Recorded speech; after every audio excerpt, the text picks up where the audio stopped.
Itong Honda Supremo daw mga kalabrakada ay hard starting po siya, lalo na pag umaga. Ipipihit lang natin siya ng pahigpit. So pakanan ng pihit. Ayan siya. Start natin. Alright. Umaandar siya kahit hindi natin ginagamit itong choke.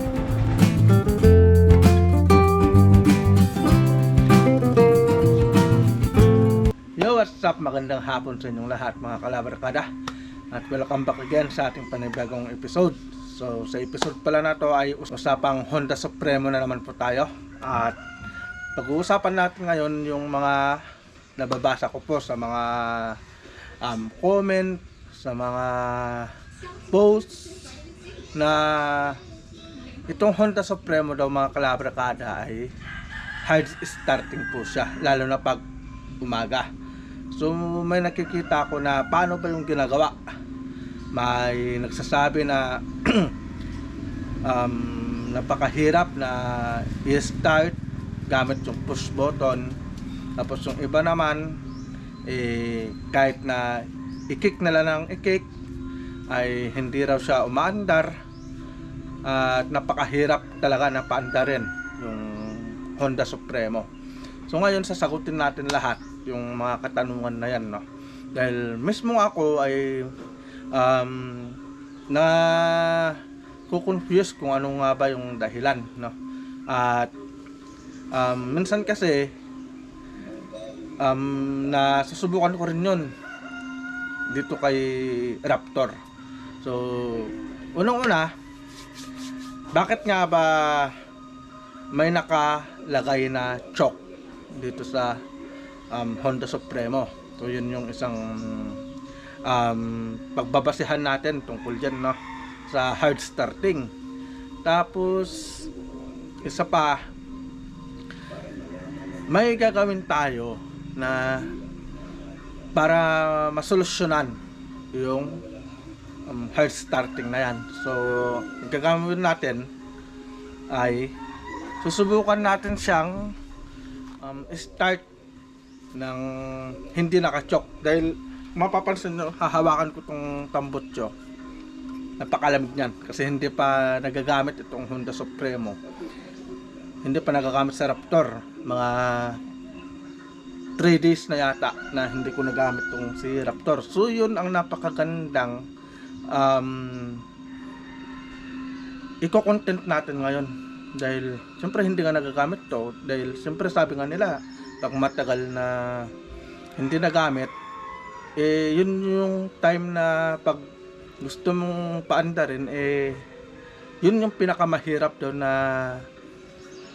start yung Honda Supremo. So tamang-tama sabi ko, 3 araw na yun magmula nung hindi ko nagamit yung si Supremo, no?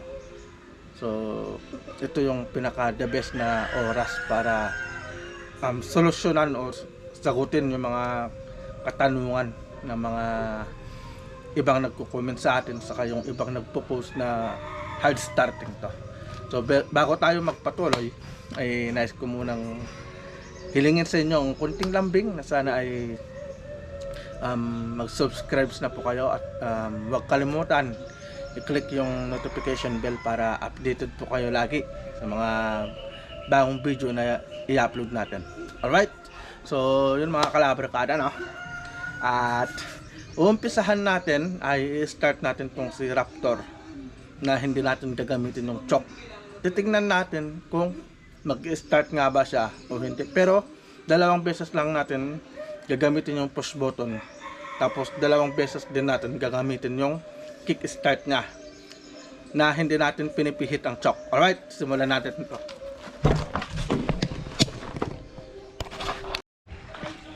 So ito yung push starter ng Honda Supremo, at ito naman mga kalabrakada yung kanyang choke, diba? So start muna natin. Sisimulan natin dito sa kickstart na. Alright, so 2 beses natin papandarin na, pero hindi natin hahawakan yung accelerator, para dyan natin malalaman kung hard starting talaga. 1.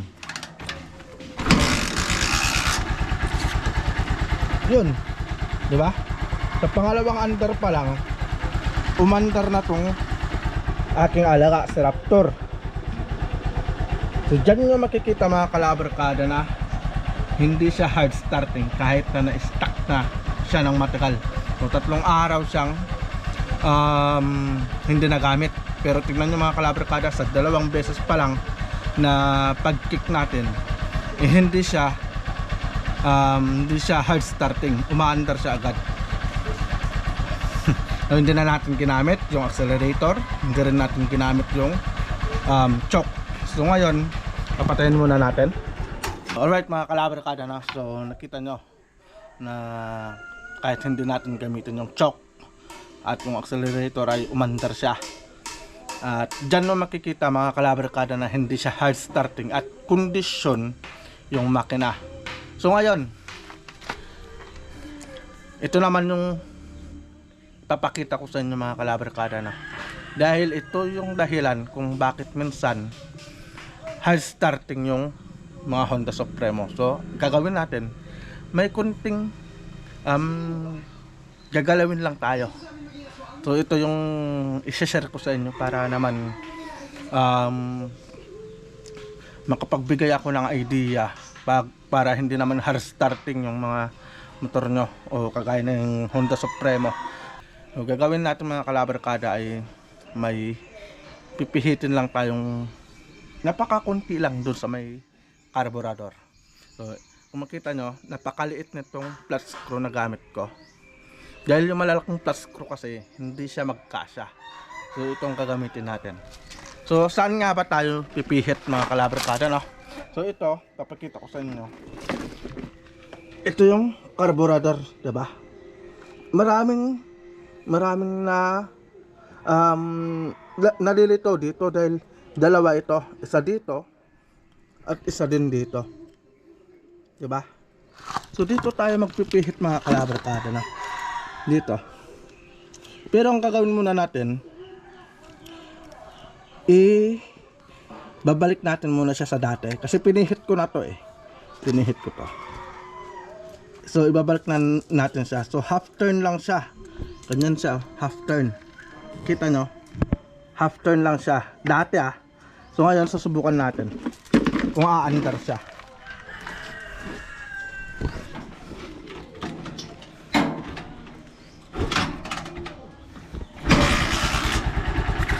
Maandar pa rin. Pero ito lang mga kalabarkada na. So yun yung na kuha natin kanina. Napaandar natin sa kanina na. So ito lang tayo magpipihit dito, itong part na to kasi dalawa to ito yung isa, tapos ito naman yung sa bandang taas. So pipihit lang natin siya ng pahigpit. So pakanan ng pihit, ayan siya, ayan siya, ganyan siya mga kalabarkada, no? So naka vertical yung kanyang hiwa. So yan lang yung pinihit ko dito sa carburetor nya dito. Tapos punting technique pa pala mga kalabarkada na. So ito, saan ba yan? Dito, makikita nyo ito dito.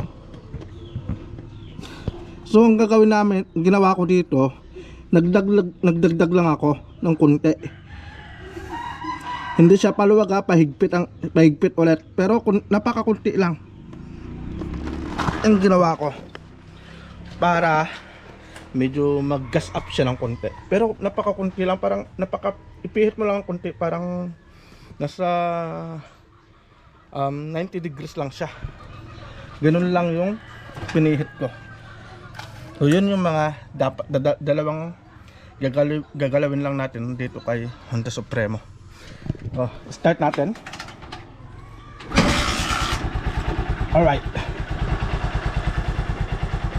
umaandar siya kahit hindi natin ginagamit itong choke.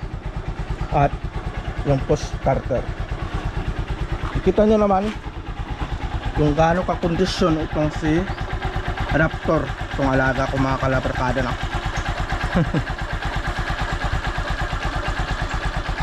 So yun yung kunting idea na nais kong i-share sa inyo, kasi marami talaga yung nagsasabi na starting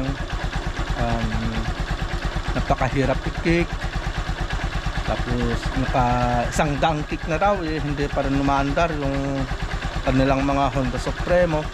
So yun yung ginawa ko dito kay Honda Supremo mga kalabarkada. So kunting pihit lang. Nakita nyo naman kung saan ako pumihit, diba? Hindi sa baba, kundi dito sa bandang taas. Dagdag tayo. Alright. So yun lang yung update natin dito kay Honda Supremo mga kalabarkada. At nakita nyo naman kondisyon na kondisyon tong alaga natin. Kondisyon na kondisyon to si Raptor. At kung maririnig nyo yung kanyang andar, napakapino. At isa pa mga kalabarkada na, so nice ko lang i-share sa inyo, sprocket. Kasi maraming nagtatanong kung anong setup ng sprocket. Stock pa rin yan. Yan pa rin yung kasa. Stock ng kasa, wala pang napapalitan dyan. At ang takbo ay 5,879. So malapit-lapit na tayo mag-change oil. So pupunta na naman tayo dun sa kasa para magpa-change oil ng Honda Supremo natin. So yun lang yung vlog natin mga kalabarkada, no? So nice ko lang i-share sa inyo dahil ang dami kasing nagtatanong, ang dami kong nababasa na starting daw si Honda Supremo, kaya nagsisisi sila na nabili, tapos anong tawag doon, hindi raw sila satisfied sa takbo, mas malakas daw yung Barako. Ayan na naman si Barako. Lagi nang nami-mention yung Barako na yan naipaliwanag ko na yan ng nakarang vlog natin kung bakit, diba? Tapos yun nga, so hatak, pino, 5 speed, andun na lahat. So wala akong masabi dito sa alaga kong si Raptor. Lahat ng pan niya, kontento ako sa takbo niya, sa lakas na, sa kondisyon ng makina niya. Nakita nyo naman, 2 kick lang, mandar agad.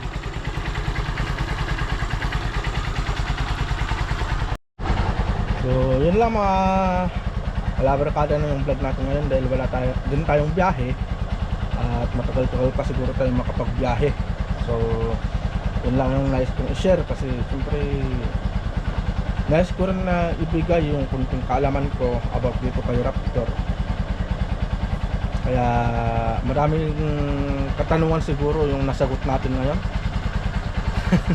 Alright, so yun lang yung vlog natin mga kalabarkada, no? So abang-abangan nyo yung mga ibang vlog natin sa mga biyahe natin, sa Hakot Paninda, sa mga ibang vlog natin. At siguro baka sakali next week makakapagbiyahe na ulit tayo. Alright, so see you po sa next na vlog natin mga kalabarkada. At ingat po tayong lahat.